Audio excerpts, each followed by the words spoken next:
Ada satu yang seperti persamaan Yai dengan Gus Bah yang saya ingat. Orang sowan Yai itu selalu diterima dengan sepenuh hati.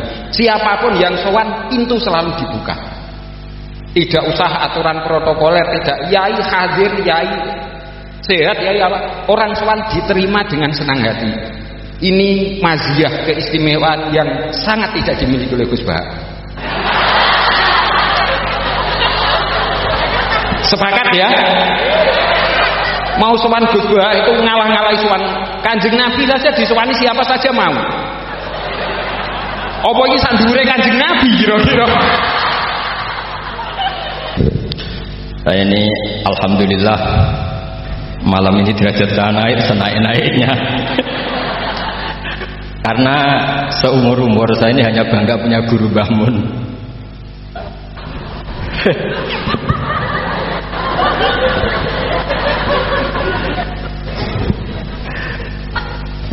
Tapi malam ini punya guru baru.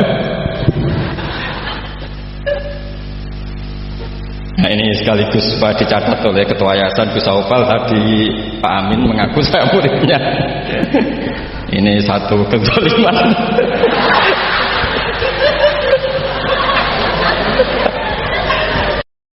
Allahumma shalli wa sallim wa barik alaihi wa ala.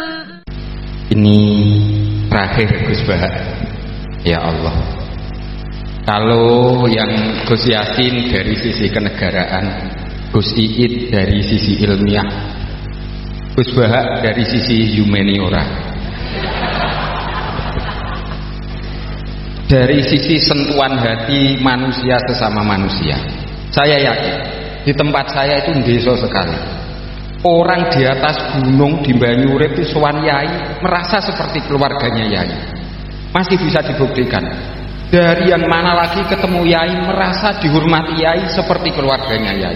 Sehingga setiap yang datang, siapapun ditanya, aku ambek Yai itu koyok keluarga nilasa Indonesia kok ngaku ngono kabeh. Jadi sangat diharapkan sisi humaniora, sentuhan-sentuhan kemanusiaan. Padahal di Banyurit itu tempat minyak ilegal itu, minyak apa ya? Kalau ada Pertamina di sana Pertamini, minyak ilegal itu sowan Yai ya ditemoni Yai, ditanya anakmu piro, wedhusmu ono sing mati apa ora, ya seperti itu, sehingga merasa dihormati, disentuh sisi kemanusiaannya, sehingga Yai dimanapun orang didatangi Yai itu bahagia. Seperti misalkan saya didatangi Gus Bah, bahagia rasanya. Cuman Gus Bah tidak mungkin ke tempat saya, tidak mungkin kelihatannya. Ada satu yang seperti persamaan Yai dengan Gus Bah yang saya ingat. Orang sowan Yai itu selalu diterima dengan sepenuh hati. Siapapun yang sowan, pintu selalu dibuka. Tidak usah aturan protokoler, tidak. Yai hadir, Yai sehat, Yai apa? Orang sowan diterima dengan senang hati. Ini maziyah, keistimewaan yang sangat tidak dimiliki oleh Gus Bah. Sepakat ya? Mau sowan Gus Bah itu ngalah-ngalahi sowan Kanjeng Nabi saja, disowani siapa saja mau. Apa iki sak dhuwure Kanjeng Nabi kira-kira?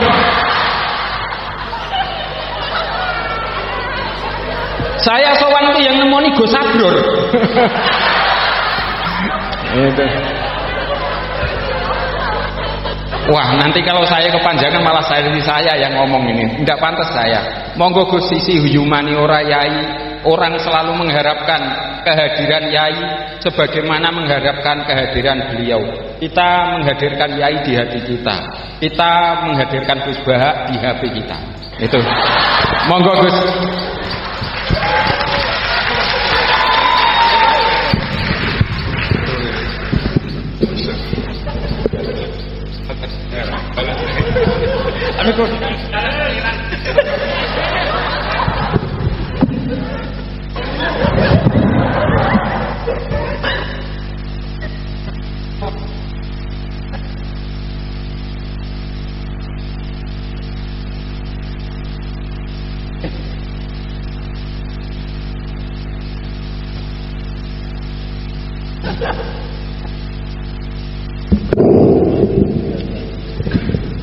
Assalamualaikum warahmatullahi wabarakatuh.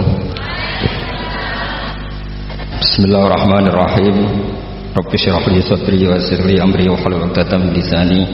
Allahumma shalli wa sallim ala habibika Mustafa Muhammadin wa ala alihi wa sahbihi ajmain. Amma ba'du. Yang sangat saya hormati, sangat kita hormati Kiai Haji Aufal Marom selaku Ketua Yayasan Al Anwar 3, pimpinan sekaligus pengasuh Anwar 3 Kiai Haji Abdul Ghafur, wonten Gus Iid, Mas Najib, dan yang saya hormati semua dosen, adik-adik yang saya cintai. Saya ini alhamdulillah malam ini derajat saya naik senaik-naiknya. Karena seumur-umur saya ini hanya bangga punya guru Mbah Mun.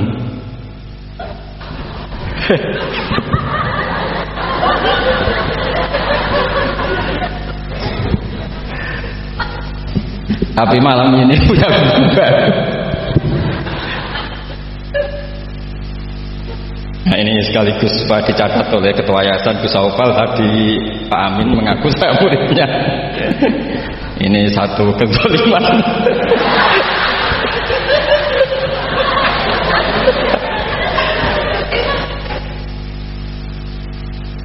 Jadi tapi saya senang ya, karena apa ya, ciri jadi wali itu harus mazlum dizalimi. Jadi saya pastikan tidak balas lah, karena beliau ngangkat derajat saya. Saya tadi pertama bilang murid saya Gus Batu, saya senang sekali, seseneng-senengnya. Karena baru ini malam tersial saya. Saya dulu masih ingat ketika Gus Najib di Mekah terkenal alim alamah karena ngarang kitab. Gus Ghafur tahun pertama Mbah Mun muji-muji karena mumtaz di Al Azhar. Jadi beliau-beliau ini heboh karena karir akademiknya.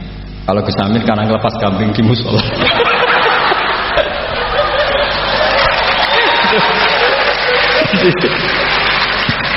Jadi jameknya sama-sama bikin heboh. Jadi ya itu saja lah. Niru itu tidak bisa penuh ya, sudah niru hebohnya saja. Tadi karena Gus Aufal baru masuk, tadi Gus Aminoto bilang gini Gus Aufal, dulu Mbah Mun sayang saya sampai dicatrikan istri. Apa Gus Ghafur bisa nyarikan saya istri? Oh bener-bener kefasikan baru dalam.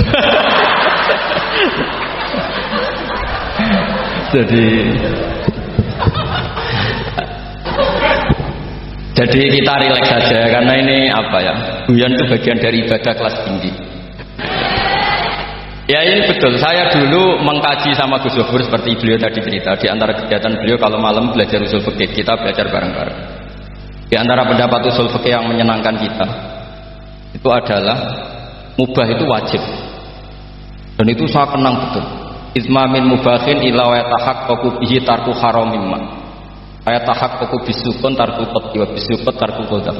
Itu pasti Pak Amin tidak bisa. Hafal sebanyak ini tidak bisa. Jadi dia itu pelarian karena ngapalkan nggak bisa, ya sudah gojlok saya. Tapi ya tetap tidak level lah, kira-kira gitu. Tidak level, jadi nggak level.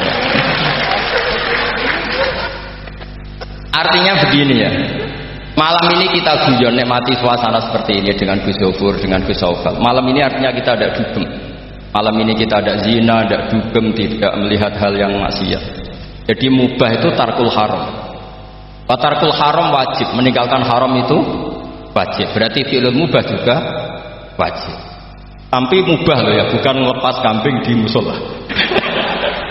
Kalau itu tidak wajib ya tidak mubah, haram. Tapi di pondok ada adat, kalau yang melakukan itu Gus itu makfu. Jadi kalau di bab najis ya najis makfu lah, itu kira-kira.